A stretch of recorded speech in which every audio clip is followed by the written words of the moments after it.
Okay, तो start कर रहे हैं नॉर्मल डिस्ट्रीब्यूशन।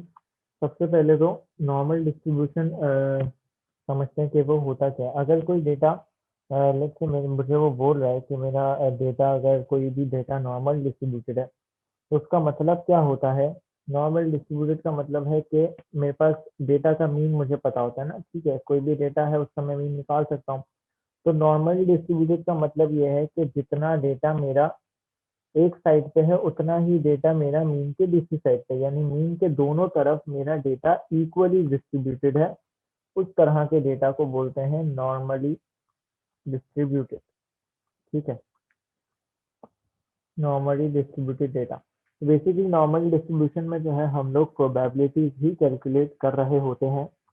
तो सबसे पहले तो अगर कोई भी डेटा नॉर्मल डिस्ट्रीब्यूटेड है तो उसको लिखेंगे कैसे। उसको ऐसे लिखेंगे कि अगर x इज नॉर्मली डिस्ट्रीब्यूटेड तो x इज नॉर्मली डिस्ट्रीब्यूटेड इस तरह आ गया। और हमारे पास हम दो चीजें लिखते हैं। क्या लिखते हैं? हम लिखते हैं मीन डेटा का और स्टैंडर्ड डेविएशन, ठीक है। Mean and sorry variance, standard deviation में वेरिएंस। मीन और वेरिएंस हम इस तरह अपने डेटा को रिप्रेजेंट करते हैं। इसको बोलते हैं, इन दोनों चीजों को बोलते हैं डेटा के पैरामीटर्स, ठीक है। तो कोई भी अगर नॉर्मली डिस्ट्रीब्यूटेड डेटा है तो उसके पैरामीटर्स क्या होते हैं? मीन और वेरिएंस। इसी तरह अगर कोई डेटा बायनॉर्मली डिस्ट्रीब्यूटेड है तो उसको हम कैसे लिखते हैं? X is binomially distributed with N comma P. तो एन और पी क्या? एन जितना जो भी नंबर है हमारा जिसका हम प्रोबेबिलिटी निकाल रहे हैं टोटल, और पी उसकी अकरेंस की प्रोबेबिलिटी, सक्सेस की प्रोबेबिलिटी। तो ये एन और पी इसमें जो है वो मेरे डेटा के पैरामीटर्स हैं, ठीक है। तो नॉर्मल डिस्ट्रीब्यूटेड डेटा होता है, उसके पैरामीटर्स क्या होते हैं? मीन और वेरिएंस। यानी अगर कोई मेरे पास इस तरह से कुछ लिखा हुआ है 50 एंड 10, तो इसका मतलब है कि 50 मेरा डेटा का मीन है और 10 मेरे डेटा का वेरिएंस है, ठीक है। यहाँ तक हमने समझ लिया कि नॉर्मल डिस्ट्रीब्यूटेड डेटा क्या होता है। अब जो नॉर्मल डिस्ट्रीब्यूटेड डेटा होता है ना, उसका ग्राफ किस तरह से होता है? उसका ग्राफ कुछ इस तरह से होता है, ठीक है। ये बेल शेप। अब बेल शेप्ड डेटा का क्या मतलब है कि ऑब्वियस सी बात है, नॉर्मल डिस्ट्रीब्यूटेड का डेटा का मैंने मतलब क्या बताया कि जो डेटा मीन के एक तरफ है उतना ही डेटा मीन के दूसरी तरफ भी होगा। तो ये मेरा मीन क्या होता है? बीच में मीन होता है, और जितना डेटा मेरा मीन के इस तरफ होगा उतना ही डेटा मेरा इस तरफ होगा, ठीक है। टोटल प्रोबेबिलिटी क्या होती है? टोटल प्रोबेबिलिटी किसी भी चीज की टोटल प्रोबेबिलिटी 1 होती है, ठीक है। अच्छा, अगर मेरा डेटा इक्वल है दोनों साइड पे तो मेरा मीन के इस तरफ डेटा की जो प्रोबेबिलिटी होगी वो 0.5 होगी, और इस तरफ डेटा की जो प्रोबेबिलिटी होगी वो 0.5 होगी। और टोटल इसकी प्रोबेबिलिटी, यानी टोटल ये जो ग्राफ का एरिया मैं बोल सकता हूँ, वो क्या आएगा? टोटल एरिया 1 आएगा, क्योंकि टोटल प्रोबेबिलिटी 1 होती है, ठीक है। और मेरा डेटा जो है वो इस बेल शेप से रिप्रेजेंट होता है, इक्वली डिस्ट्रीब्यूटेड, नॉर्मल डिस्ट्रीब्यूटेड। जितना डेटा मीन के एक तरफ है उतना ही डेटा मेरा मीन के दूसरी तरफ है। अच्छा, तो अब प्रोबेबिलिटीज किस तरह से निकलती है? प्रोबेबिलिटीज इस तरह से निकलती हैं कि हम निकालते हैं, हमारे पास जो भी डेटा है और हमें जो भी प्रोबेबिलिटी निकालनी है, सबसे पहला जो हम काम करते हैं, हम जेड वैल्यू कैलकुलेट करते हैं। अच्छा, तो हम सबसे पहले कैलकुलेट क्या करते हैं? Z value. जेड वैल्यू, देखो जेड वैल्यू सबसे पहले तो हम उसका फॉर्मूला देख लेते हैं। जेड वैल्यू का क्या होता है? जेड वैल्यू का फॉर्मूला होता है x minus mean upon standard deviation, ठीक है। अब मीन और स्टैंडर्ड डेविएशन तो मुझे पता है क्या होता है। स्टैंडर्ड डेविएशन होता है अंडर वेरिएंस, वो भी मुझे गिवन है, और जो है मीन भी मुझे पता है डेटा का। एक्स क्या है? एक्स है जिसकी मुझे प्रोबेबिलिटी फाइंड करनी है, ठीक है, जिसकी मुझे प्रोबेबिलिटी फाइंड करनी है। अब देखो मेरे पास अगर यहाँ पे मैं मीन की बात करूँ, मैं एक डेटा लिखता हूँ, x is normally distributed with mean 50 and variance 30, ठीक है। मैं अगर इसकी डायग्राम बनाऊँ तो ऐसी होगी इसकी डायग्राम, सॉरी, इस तरह से कुछ होगी, बीच में मीन होगा, ठीक है। अब सबसे पहले अगर मैं ये देखूं कि भाई मीन के ऊपर z की वैल्यू क्या होगी, यानी डेटा के बीच में z की वैल्यू क्या होती है, तो अगर मैं x बोलूं कि मेरा x मीन है, मुझे z की वैल्यू निकालनी है x के ऊपर और x मैं मीन बोल रहा हूँ, ठीक है, यानी मैं मीन के ऊपर z वैल्यू निकालना चाह रहा हूँ। तो z वैल्यू कैसे निकलेगी, x माइनस मीन, x मैंने बोला है कि मीन ही है which is 50 minus mean upon standard deviation. तो 50 माइनस 50 क्या हो गया, 0 हो गया, तो z वैल्यू क्या आ गई, 0 हो गई। तो यहाँ से मुझे ये पता चल गया कि z value at mean is equals to क्या होती है, 0 होती है। मीन के ऊपर यानी डेटा के बीच में सेंटर में मेरा जो है वो, मेरी जो z की वैल्यू है वो हमेशा 0 होगी। अब z वैल्यू अगर बीच में 0 है तो अगर मैं आगे जाऊंगा तो z वैल्यू क्या होगी, पॉजिटिव होगी। अगर मैं पीछे जाऊंगा तो z वैल्यू क्या होगी, नेगेटिव होगी। कैसे पता चला सर ये आपको, कि अगर मैं बोल रहा हूँ कि मेरा जो है वो बीच में मीन है, यानी मेरा जो है वो क्या बोलते हैं, मीन है मेरा कितना, 50, ठीक है। मीन से आगे का मतलब है, मीन से आगे की कोई भी वैल्यू हम बोल देते हैं 60, ठीक है, और मीन से पीछे की कोई भी वैल्यू हम बोल देते हैं 40, ठीक है। तो अगर मैं 60 के ऊपर z वैल्यू निकालूंगा तो वो क्या आएगी, 60 minus 50 divided by standard deviation, ये आ गई मेरी z वैल्यू। तो क्या आएगी z वैल्यू, इससे मेरी z वैल्यू आ जाएगी, ऑब्वियस सी बात है, पॉजिटिव आएगी, ठीक है। और इसका मतलब इससे मुझे पता चल गया कि अगर मैं मीन से आगे की तरफ मूव करूंगा तो मेरी z वैल्यू क्या आएगी, पॉजिटिव आएगी, ठीक है। इस साइड में मेरी z वैल्यू पॉजिटिव होगी। और इसी तरह अगर मैं मीन से पीछे की वैल्यू निकालता हूँ 40 के ऊपर, तो 40 minus 50 divided by under root 30 obviously negative आएगा। तो मुझे यहाँ से ये पता चला कि मीन से पीछे अगर हम जाते हैं तो हमारी z वैल्यू नेगेटिव होती है, और बीच में एट द मीन हमारी z वैल्यू 0 होगी। अब इस z की वैल्यू यूज करते हुए हम प्रोबेबिलिटीज कैसे फाइंड आउट करेंगे उसको डिस्कस करना है, ठीक है। हमारे पास होता है एक z टेबल जो हमें एग्जाम्स में गिवन होगा, MF19 जो फॉर्मूला शीट है उसमें। तो z टेबल से हम जो भी z वैल्यू हम निकाल रहे होंगे उसको हम रीड करेंगे z टेबल से, ठीक है। रीड कैसे करेंगे उसको डिस्कस करेंगे। सबसे पहले मैं अगर पूछूं कि भाई मुझे प्रोबेबिलिटी निकालनी है x लेस देन 60 की, ठीक है। तो सबसे पहला काम क्या करना है कि 60 से पहले की प्रोबेबिलिटी अगर निकालनी है तो मैं 60 के ऊपर z वैल्यू कैलकुलेट कर लूँगा। क्या आएगी z value, 60 minus 50 upon standard deviation, ठीक है। कैलकुलेट करेंगे इसको, आ जाएगा ये 60 minus 50 divided by under root of 30, ये आ गई हमारे पास 1.826 ये मेरी आई है z वैल्यू, ठीक है। ये मेरी क्या आई है, z वैल्यू आई है।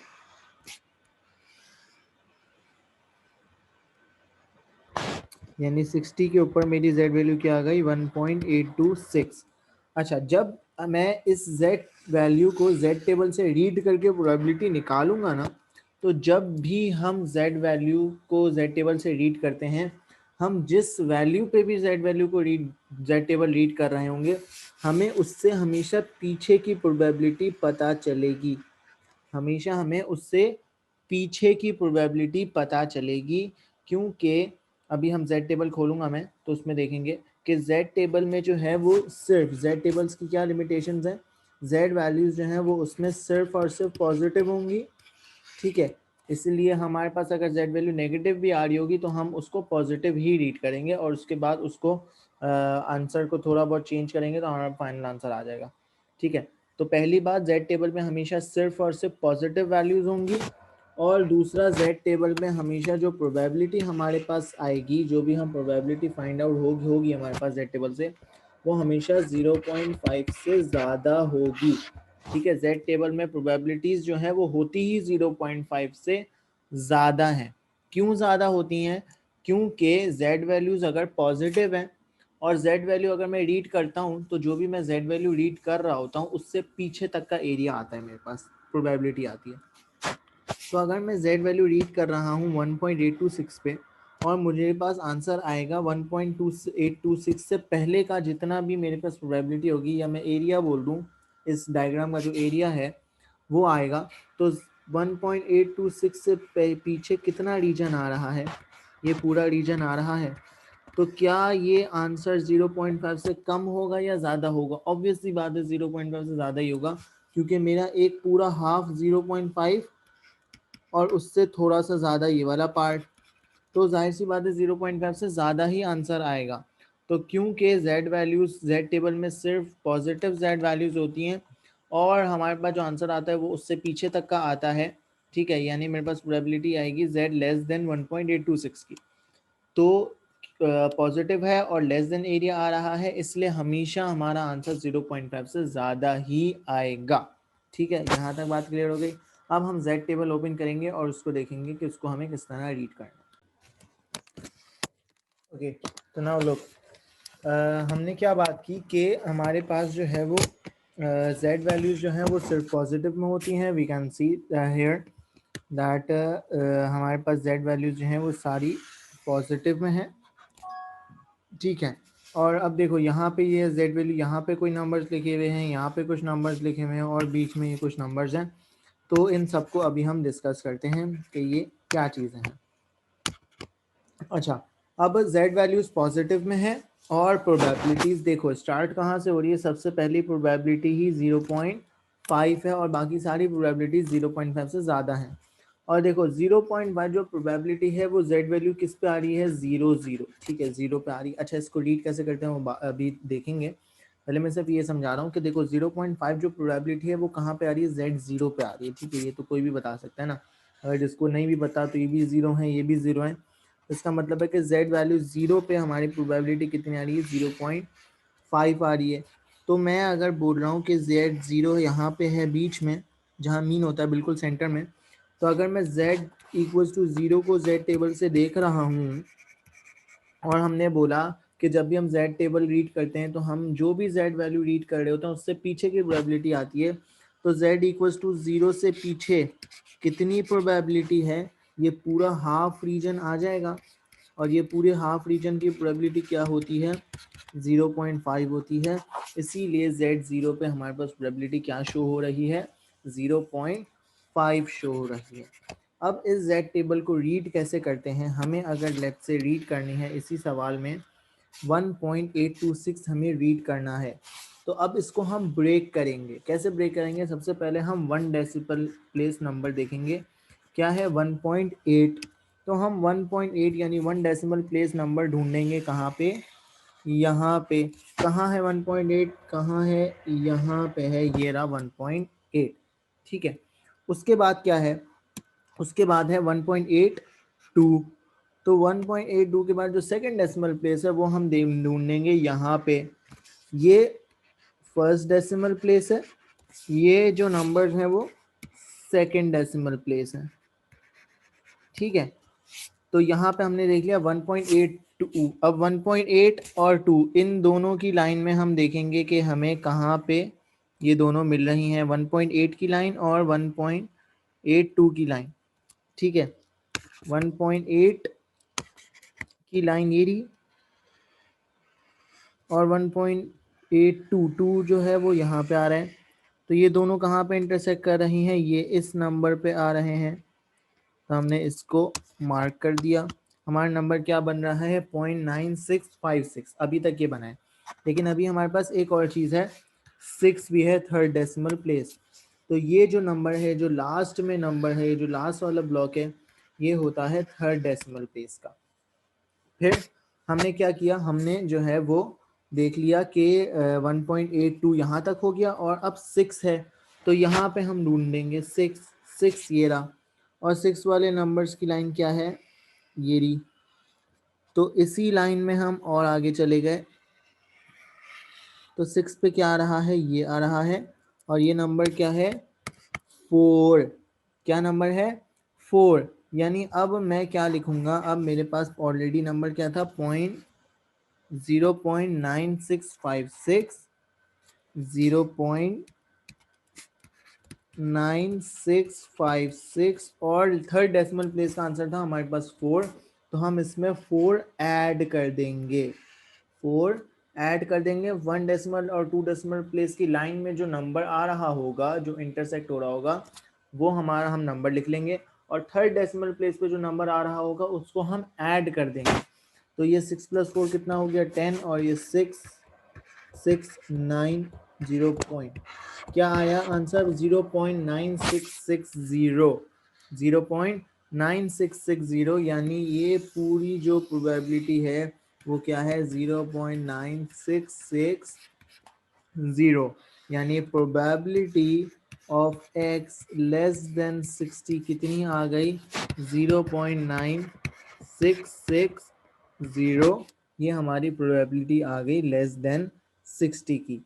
अभी और दूसरी एग्जांपल्स देखेंगे तो और हमें क्लियर हो जाएगा। यहाँ पे हमने क्या देख लिया कि हम z वैल्यू सबसे पहले निकालते हैं, उसके बाद z टेबल को रीड करते हैं और हमारे पास प्रोबेबिलिटी आती है पॉजिटिव की और ग्रेटर देन 0.5 हमेशा। ठीक है, अब इसी को हम ये देखते हैं, अगर मुझे प्रोबेबिलिटी फाइंड करनी होती x ग्रेटर देन 60। ठीक है, तो अच्छा सबसे पहले डायग्राम हमेशा हमें बनानी है, जब भी जैसा भी सवाल होगा डायग्राम बनाना बहुत ज़्यादा ज़रूरी है। अच्छा अब हमारे पास जो है वो क्वेश्चन वही है, लेकिन हमें प्रोबेबिलिटी अब फाइंड करनी है ग्रेटर देन 60 की। हमारे पास डेटा वही है, x is normal distributed with mean 50 and variance 30। हमें पता है कि भाई मीन कहाँ होगा सर, मीन होगा बीच में। ठीक है, और 60 जाहिर सी बात है उससे आगे होगा। हमें ग्रेटर देन 50 यानी ये वाला रीजन निकालना है। ठीक है, जो भी प्रोबेबिलिटी फाइंड करनी हो वो शेड कर देंगे फौरन से। मुझे प्रोबेबिलिटी ग्रेटर देन 60 निकालनी है यानी ये वाला शेडेड रीजन निकालना है। सबसे पहला काम तो यही करना है कि भाई z वैल्यू निकालनी है जिसकी भी प्रोबेबिलिटी निकाल लोगे। ठीक है, तो z वैल्यू क्या आ गई हमारे पास 60 - 50 / 30 सेम नंबर्स हैं तो आंसर भी सेम ही आएगा 1.826। लेकिन जब हम 1.826 जो यहाँ पे z वैल्यू है इसको जब हम z टेबल से रीड करेंगे तो हमारे पास प्रोबेबिलिटी कौन सी आएगी, ये वाली आएगी। पीछे वाली प्रोबेबिलिटी हमेशा आती है, लेकिन हमें कौन सी चाहिए, हमें तो ये वाली चाहिए।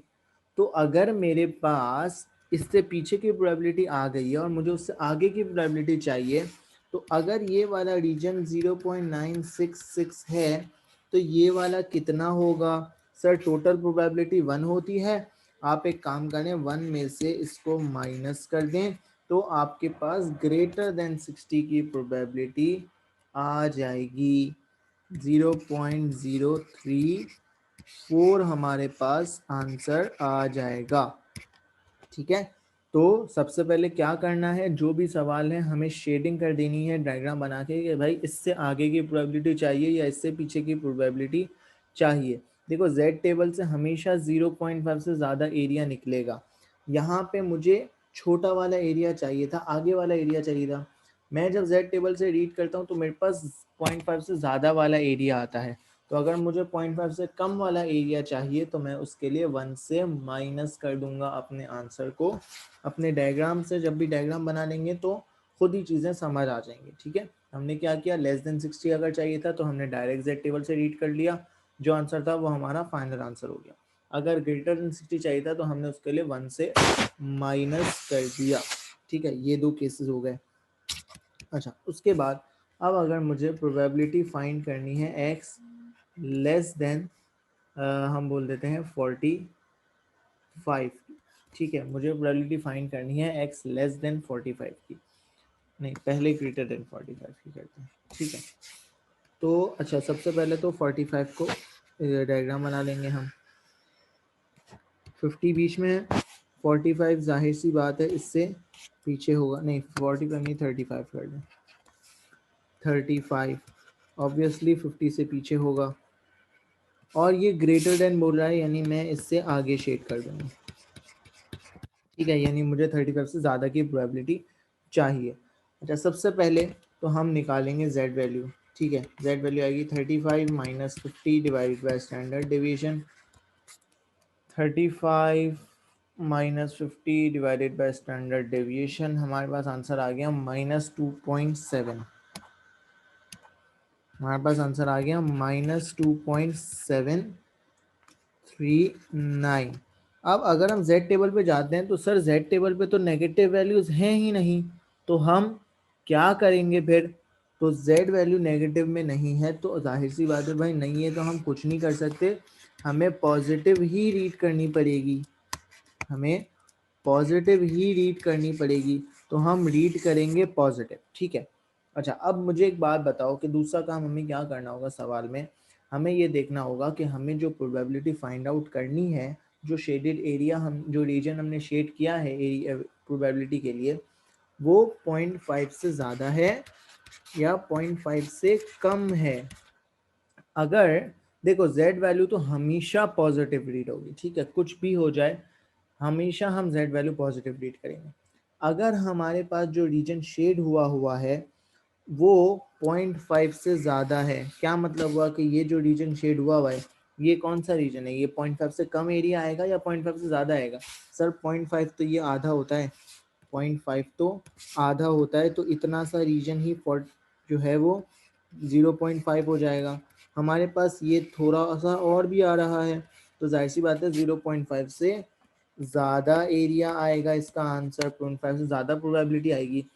तो जब भी हमें 0.5 से ज़्यादा की प्रोबेबिलिटी रिक्वायर्ड होगी, तो जो भी हमारे पास z वैल्यू आई है, वेदर नेगेटिव वेदर पॉजिटिव, हम रीड तो पॉजिटिव ही करते हैं। हमें अगर 0.5 से ज़्यादा की प्रोबेबिलिटी रिक्वायर्ड होगी, हम डायरेक्ट उस z वैल्यू को टेबल से रीड करेंगे, जो हमारे पास आंसर आएगा वही हमारा फाइनल आंसर हो जाएगा। ठीक है, हम क्या करेंगे 2.739 को z टेबल से रीड कर लेंगे। कैसे करेंगे 2.739 को z टेबल से रीड? सर सबसे पहले 1 डेसिमल प्लेस देख लें 2.7, उसके बाद 2.739 है, उसके बाद 2.73 देख लेते हैं, ये रहा 3, ये हम 3 की लाइन में चले गए और ये हम 2.7 की लाइन में चले गए। कहाँ हो रहा है? ये नंबर आ रहा है। ठीक है, क्या नंबर आ रहा है? 0.9968। अब क्या है थर्ड डेसिमल प्लेस हमारे पास 9, तो 9 ये रहा, हम इसकी लाइन में चले गए। कौन सा नंबर आ रहा है? नंबर आ रहा है 1, यानी 0.9968 में प्लस 1 कर देंगे, 0.9968 में प्लस 1 कर देंगे, तो ये जगह 0.9969, ये हमारे पास फाइनल आंसर हो गया। कुछ प्लस माइनस करने की ज़रूरत नहीं है, डायरेक्ट z टेबल से प्रोबेबिलिटी को हमने रीड करके आंसर दे दिया। हाँ, z वैल्यू नेगेटिव थी लेकिन हमने पॉजिटिव ही रीड करी और हमारे पास आंसर आ गया। ठीक है, लेकिन अगर मेरे पास वो क्वेश्चन में ये बोलता कि भाई मुझे प्रोबेबिलिटी निकाल के दो x लेस देन 35 की, अब देखो इसकी डायग्राम किस तरह से बनती। इसकी डायग्राम बनती 50 बीच में है, 35 इससे पहले है, और लेस देन 35 का मतलब है ये वाला रीजन, लेस देन 35 का मतलब है ये वाला रीजन। तो इसका मतलब क्या हुआ कि मैं जब z वैल्यू निकालूंगा तो क्या आएगी 35 माइनस 50 डिवाइडेड बाई √30। ठीक है, z वैल्यू आएगी वही -2.739। हम रीड करेंगे पॉजिटिव वाली, रीड हमेशा पॉजिटिव वाली ही करते हैं। लेकिन यहाँ पे देखो, अब ये जो मुझे रीजन फाइंड करना है, क्या इसका आंसर 0.5 से ज़्यादा आएगा या कम आएगा?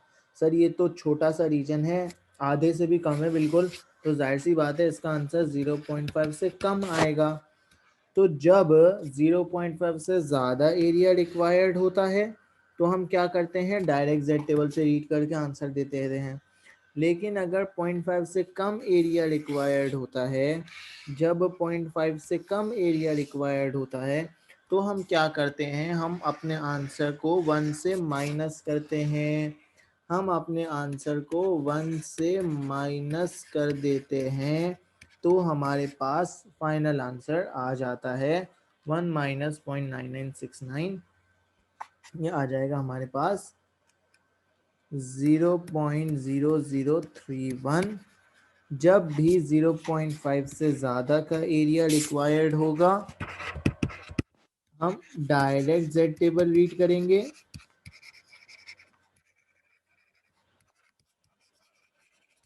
और जब भी लेस देन 0.5 का एरिया रिक्वायर्ड होगा, ग्रेटर देन 0.5 का एरिया किस किस तरह हो सकता है? सर डायग्राम्स कुछ बना के दिखा दें। तो 0.5 से ज़्यादा का एरिया ये हो सकता है, 0.5 से ज़्यादा का एरिया ये हो सकता है।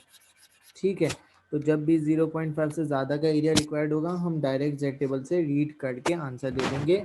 लेकिन अगर लेस देन 0.5 का एरिया होगा तो हम 1 minus value from Z table जो भी आ रही होगी वो करेंगे फाइनल आंसर के लिए। और लेस देन 0.5 सर किस तरह से होगा यार? जेड लेस देन 0.5 जाहिर सी बात है ना, छोटा सा एरिया होगा, ये एरिया होगा या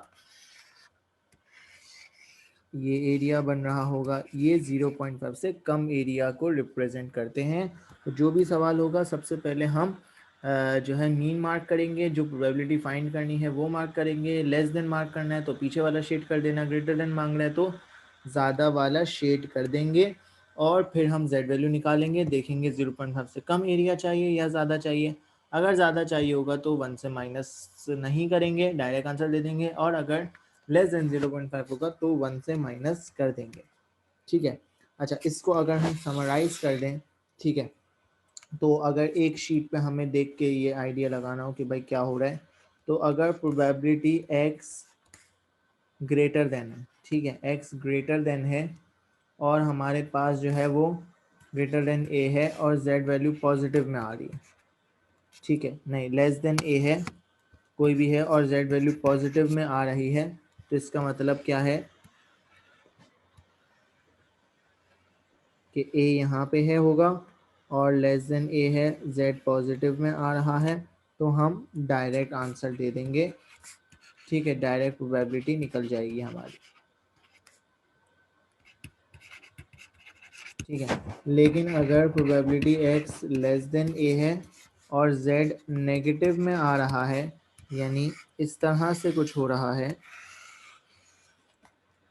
less than a z negative, देखो यहाँ पे z पॉजिटिव है और यहाँ पे z नेगेटिव होता है, तो इसलिए मैंने a को यहाँ पे रखा है और लेस देन यहाँ पे है, तो हम क्या करेंगे, हम 1 माइनस प्रोबेबिलिटी कर देंगे।